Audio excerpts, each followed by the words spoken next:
Don't open it. Startled by Michelle's loud voice, I instantly stopped my hand that was about to open it. You made me jump. What's up all of a sudden? Seeing Michelle so desperately serious, I couldn't help but put the souvenir back on the table. What do you mean?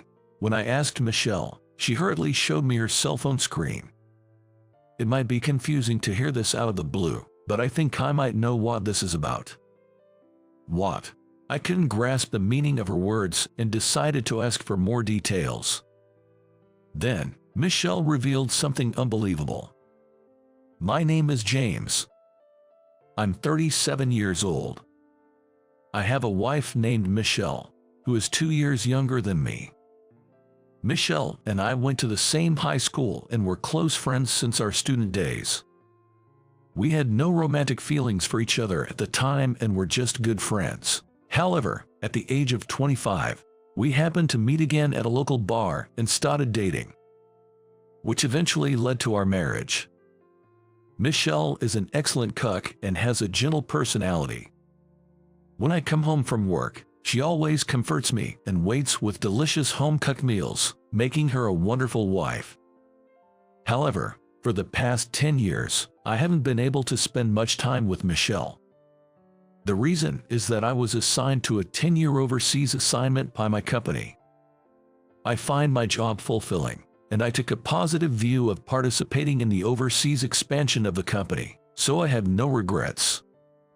Being abroad was challenging at first due to the different language and culture, but now that the project has ended successfully, I am glad I took part in the assignment. Thanks to taking long vacations over these 10 years, I was able to see Michelle occasionally. Although once a year was the most I could manage, Michelle always welcomed me warmly upon my return.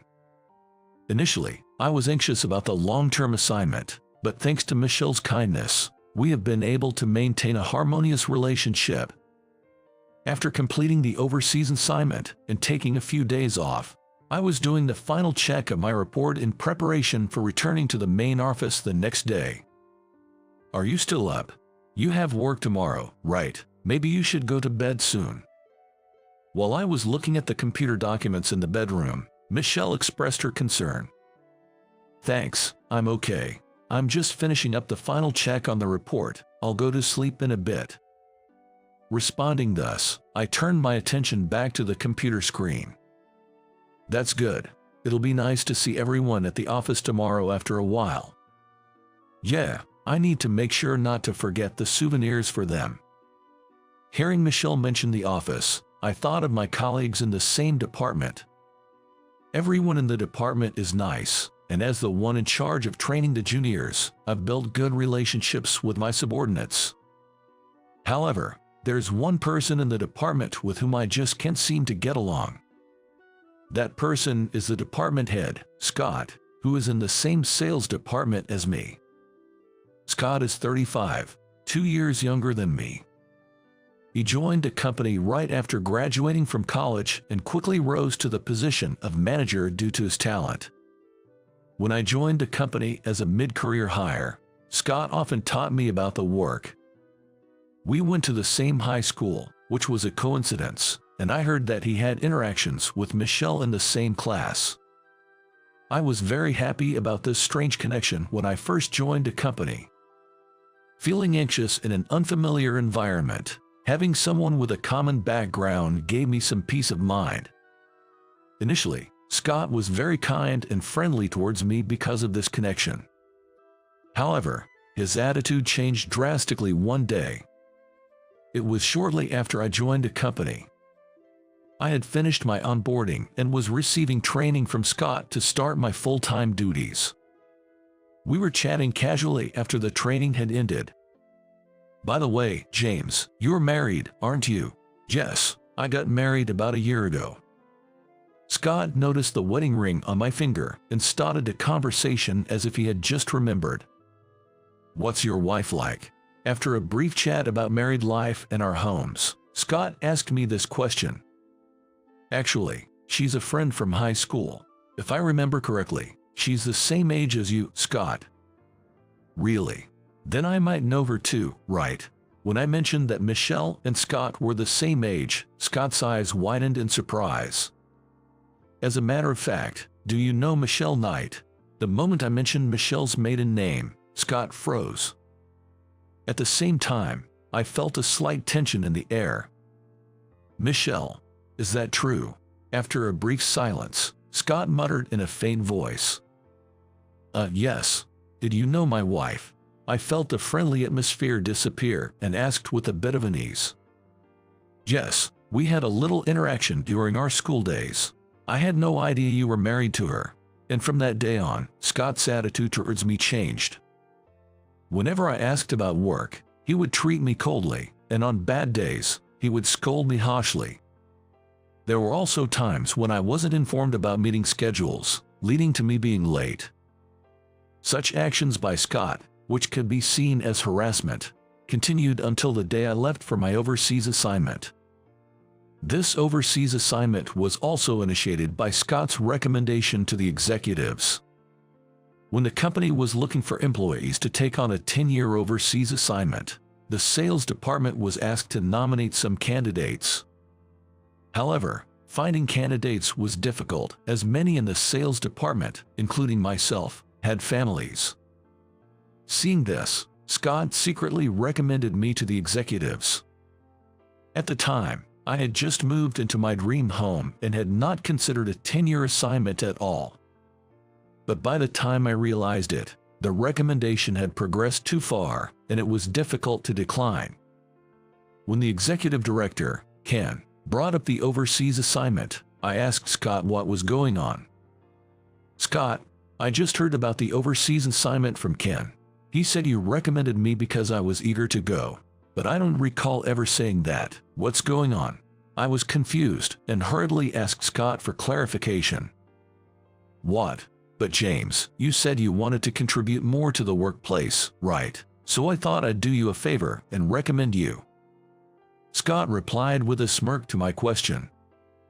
Besides, James, you're about to turn 27, right? If you don't get promoted from section chief soon, you'll never make it any further in your career.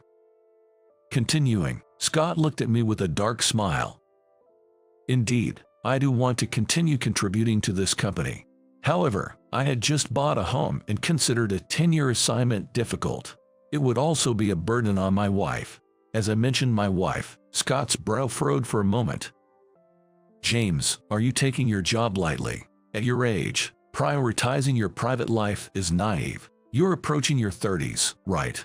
We need you to start taking your job seriously. I recommended you for your future, so a little gratitude wouldn't hurt, would it? I was angered by Scott's condescending attitude but clenched my fist and endured the situation. After that conversation, I departed for my overseas assignment.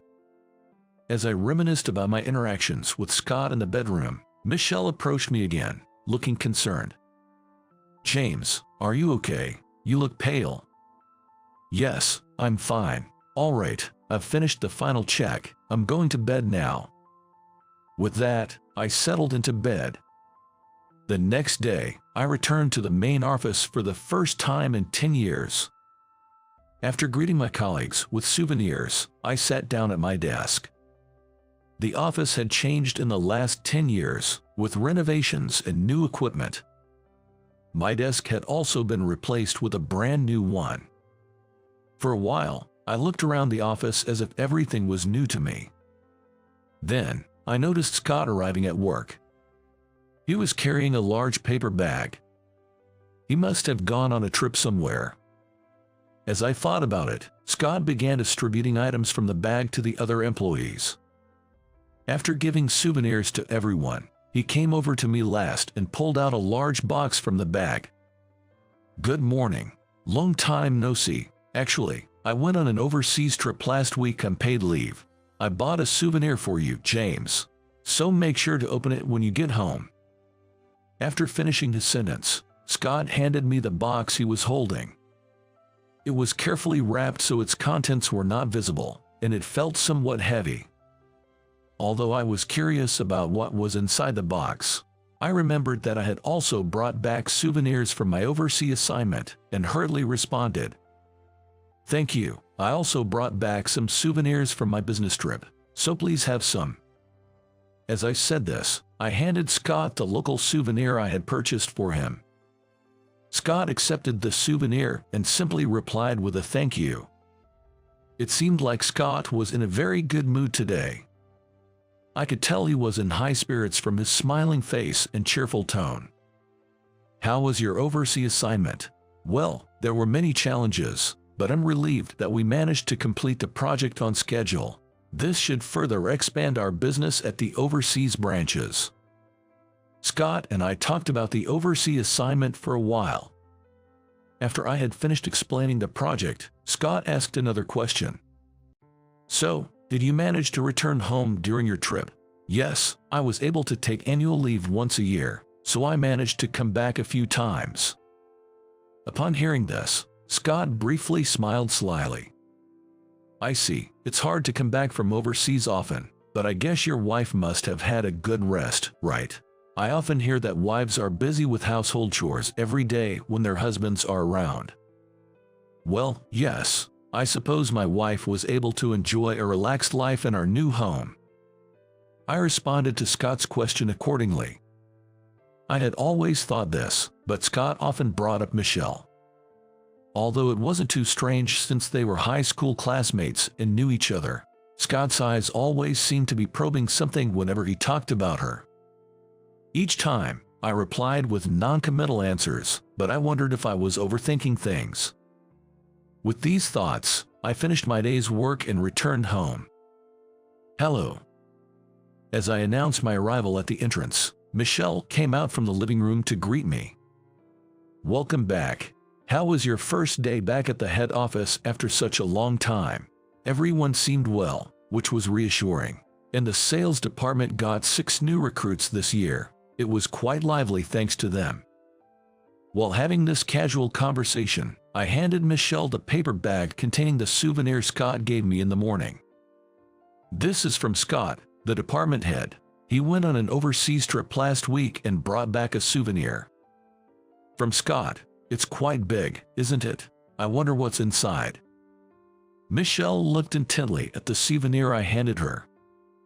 "That's the thing. He said to check it out when I got home. Let's open it now."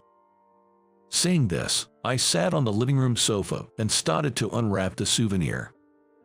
Michelle also came next to me to see what was inside. Upon opening the wrapping, we found a floral arrangement with brightly colored flowers bundled together. Looking at the floral arrangement in a slightly thick transparent case, Michelle and I exchanged glances. "This is a floral arrangement, isn't it? Why would Scott choose a floral arrangement as a souvenir? Who knows? I hadn't mentioned our anniversary or anything, so it doesn't seem like a congratulatory gift." While saying this, I hesitantly reached out to take the floral arrangement out of a transparent case. At that moment, Michelle exclaimed loudly, "Don't open it!" Startled by her loud voice, I immediately stopped my hand. "You made me jump. What's up all of a sudden? Don't open it. This might have a budding device hidden inside." Seeing Michelle so desperately serious, I instinctively put the souvenir on the table. "What do you mean, a budding device?" I saw a post on social media recently about budding devices being hidden in souvenirs from abroad. As she said this, Michelle hurriedly operated her cell phone. "Look, according to this post, someone found a budding device hidden in a souvenir they bought overseas. There seems to be a spate of incidents involving budding devices hidden in floral arrangements recently." The post Michelle showed me on social media indeed mentioned budding devices hidden inside, with victims sharing their experiences. "But it's hard to believe Scott would do something like that," I calmly responded to Michelle, trying to reassure her as she was panicking. Then, Michelle began to share something unbelievable. "I know this might be confusing to hear all of a sudden, but I think I might know what's going on." Unable to grasp the meaning of her words, I decided to inquire further. "What do you mean? You know, Scott was a classmate from our high school, right?" "Indeed. Michelle, Scott, and I all attended the same high school." I was aware that Michelle and Scott had been in the same class and had some interactions in the past. Well, he actually confessed his feelings to me a few times in the past. We were only in the same class once, but during those 3 years, he confessed to me about 4 times, asking me to date him. Hearing Michelle's words, I was speechless. It's all in the past, and I didn't want to worry you with strange concerns, so I never mentioned it. I'm sorry. But that's all in the past, right? He might not have those feelings anymore. Trying to stay calm, I conveyed this to Michelle, though I could feel my own unease. It's not just that. While you were on your overseas assignment, I found a few letters in our mailbox. They didn't have a sender's name, but they mentioned our high school days, so it might have been Scott. Hearing this, I began to reflect on Scott's past actions. I have been asked about my family situation several times before, as well as today's question. Have you returned home? After calming Michelle down, I took her to the bedroom. According to Michelle, she found the anonymous letters unsettling and had thrown them away. Though there was no evidence of the letters, Michelle's frightened expression at the time made me believe her story wasn't a fabrication. Once Michelle had fallen asleep, I took the floral arrangement from Scott and rushed to the police station alone. When the police examined the floral arrangement, they found a small budding device inside, just as Michelle had suspected. I remember shivering when the budding device was discovered. I immediately filed a police report. I was relieved I hadn't brought Michelle along. If I brought her with me, the shock would have been too much for her. After filing the report, I returned home. The next day, I tried to act as normal as possible when I went to work. The police had instructed me not to mention the incident to anyone. Of course, including Scott. Confronting Scott directly could provoke him and potentially lead to further harm. Moreover, there wasn't concrete evidence to prove Scott was responsible, so it was best to avoid any rash actions. This was the agreement I had with the police, so I maintained a composed demeanor at work. As time passed, before I knew it, the workday had come to an end. As the end of the day approached, one by one, my colleagues started to leave for home. When there were only a few employees left in the office, Scott approached me for a chat. "James, good job today. Did you open the gift from yesterday?" Scott's face seemed to hint at some ulterior motive as he looked at me. His smile was forced, and his eyes didn't seem to reflect genuine happiness. "Yes, I did. Thank you for the lovely floral arrangement." I replied with a generic response, careful not to give anything away. "That's great to hear. I thought it would be perfect for Michelle. I hope you can find a nice spot for it in your living room." "Thank you. I'll discuss it with my wife when I get home." After this exchange, Scott left the office in high spirits. Once Scott was out of sight, I felt a weight lift off my shoulders. That was a relief. The conversation ended without arousing any suspicion. After that, I too headed home. Michelle, who was in the living room, seemed somewhat restless. "Michelle, are you okay?" "Jer, thank you. I've been feeling uneasy since you told me about the budding device this morning." I had shared with Michelle about the incident at the police station that morning, thinking it was only a matter of time before she found out everything. Seeing Michelle's unsettled demeanor, I regretted revealing it to her. "I'm sorry, Michelle. I didn't mean to cause you any trouble. It must be hard being alone during the day." Michelle works remotely from home while I'm at the office. Even if Scott is at work, it's understandable she'd feel uneasy after what happened.